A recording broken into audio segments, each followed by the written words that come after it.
Hello people, and welcome to Crypto Exposed. Ex-Ripple director explains why XRP price cannot moon. Okay guys, let's get into this one. So, the ex-Ripple director in question that we're talking about here is Sean McBride, and he's very recently got into notoriety talking about Ripple and XRP.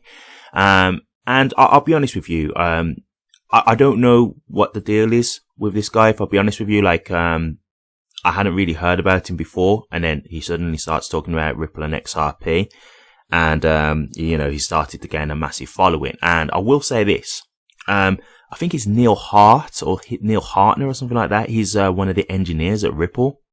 And he actually said at one point, to Sean McBride directly, like they had a little bit of a spat. He directly quoted Sean and said, you didn't really work with Ripple for that long, and the way you worked with Ripple, you wouldn't really know some of the information that you're saying. So he's basically said, like, don't kind of like take this guy's words too seriously. And, Sean replied back basically saying, like, you don't know how long I work for Ripple, and you don't know in what capacity I work for Ripple. Why are you doing this? This isn't good for the community. So look, I mean, take that for what you will.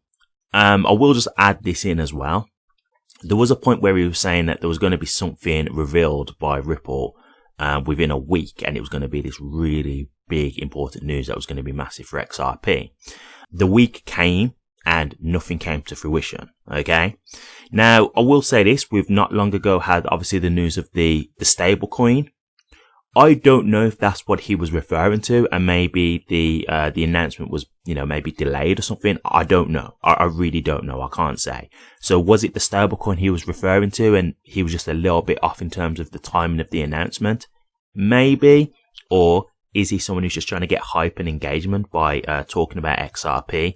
Again, maybe. I really can't say for sure, but I am definitely a little bit cautious with this guy because, the fact that I've had an engineer who worked for Ripple kind of going against him, and we didn't have something come out on that date. Now, again, he doesn't work for Ripple anymore, so he's not going to be 100% in the loop, but that's another reason why I say, like, well, how would you know certain things that Ripple are doing, right? If you're no longer working with Ripple, they're not going to be giving you certain, bits of information. And to be honest with you, like, he's saying quite a lot considering someone who worked for Ripple, because I'm assuming they wouldn't want him. Like, he's not saying specifically what the news was, but he's still kind of talking about potential, operations of what they're doing. So I don't know. Make of that what you will, as I say. But let's get into what he's talking about here. So he's talking about why XRP price cannot moon. The long story short of this, guys, is that he thinks it's because of the SEC lawsuit. He's saying, look, until this lawsuit is 100% resolved, we're not going to see any real significant price action for XRP. I actually think this is quite understandable. This is the thing, right? A lot of people think that when we won the lawsuit, okay, it's great, we've won, everything's fine. Not necessarily, right? Because, okay, yes, in terms of us as retail holders, we were safe. We got the go ahead and got the green light, so that's great for us. But institutions, it was still a problem. Like, they lost in terms of the institutions. And let's just be honest, who do Ripple cater to? Institutions, right? So if you start to cripple their business in terms of institutional sales and, how they operate with XRP with institutions, well, that could be a big problem, right? Like, if you think about it now, we already know in terms of when they were doing ODL in America during the lawsuit, they were using a stable coin.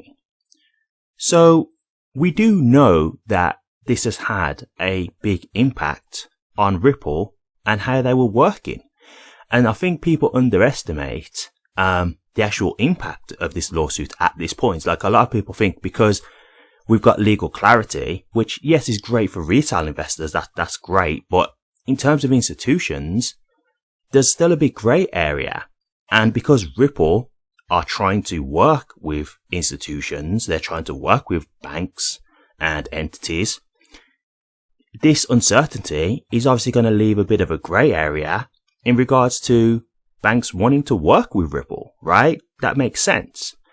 And so I do think that this is a valid point. I do think this, and I've said this before, like, I don't think we should underestimate this lawsuit right now, not being concluded. Like, I do think that could still be having an impact, because maybe Ripple would have more partnerships if the lawsuit was well and truly over and it was a positive outcome for Ripple, right?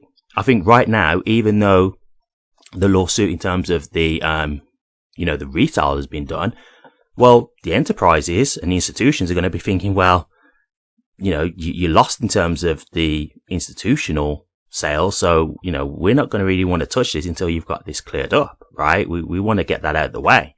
So I think this could be something that's still playing a significant part in terms of the price. I think, once that's over, this could obviously lead the way for more institutional partnerships and, usage for XRP. And so, this is what Sean McBride was basically saying. He said, when the lawsuit is over, institutions can flip the switch for Ripple, which, look, I'm at a point now where I don't really like when people use these buzzwords, because it's so easy for people to take it out of context. Like when you say something like that and he's like an ex-Ripple employee, a lot of people are going to be thinking, oh, that's the flip the switch moment, right? That's what they're talking about. Once that happens, it's, it's all good. Like, XRP is going to moon in price and stuff. And it's like, no, that's not what he's referring to. But, that's why I say I don't like people using those words. Like, I get that this is the kind of lingo that we use here in crypto and especially with XRP, but I think we need to kind of deviate from those kind of words, because a lot of people take that stuff out of context, and I just don't think it's good. So last thing he said, Ripple's made an effort to acquire over 30 money transmitter licenses needed for operations in the US. The company wouldn't have invested in such extensive operations to no end. So yes, I do agree with that. But if they lose a lawsuit, like, that's not really in their control, right? Like, it doesn't matter how much they've invested. If they lose the lawsuit, then they're going to be impacted. That's just what it is. So yes, I do agree. Like, they're clearly trying to do things to expand the business and, try and change. Well, not change, but adapt to the more types of services that they can provide. But that's not something that's in their control, but I do think they're confident they're going to come out of this in a positive way. I do think the reason why they're doing this is because they do feel confident that in the end it's going to work out. So I agree with that.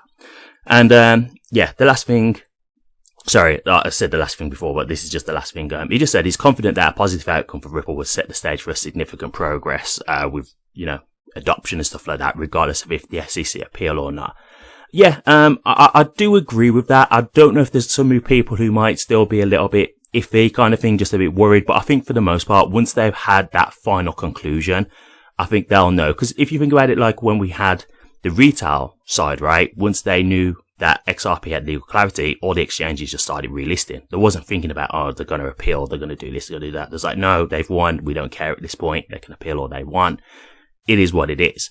So I think if they do get a positive outcome, I do think most institutions at that point will be like, yeah, we're happy with what we're seeing here. That's fine. So yeah, I agree with that for the most part. So yeah, definitely an interesting article. And overall, I do agree. Overall, I do think once this lawsuit is done, I think, that will definitely set the stage for way more growth in terms of Ripple, which should obviously lead to more adoption. So definitely a fair point here. And we'll see what happens. But what do you guys think? Ex-Ripple director explaining why XRP price cannot moon. Let me know your thoughts, guys. I'd be interested to hear. Thank you very much for watching this. If you did like it, please remember to drop a comment, like, and subscribe. But until next time, take care.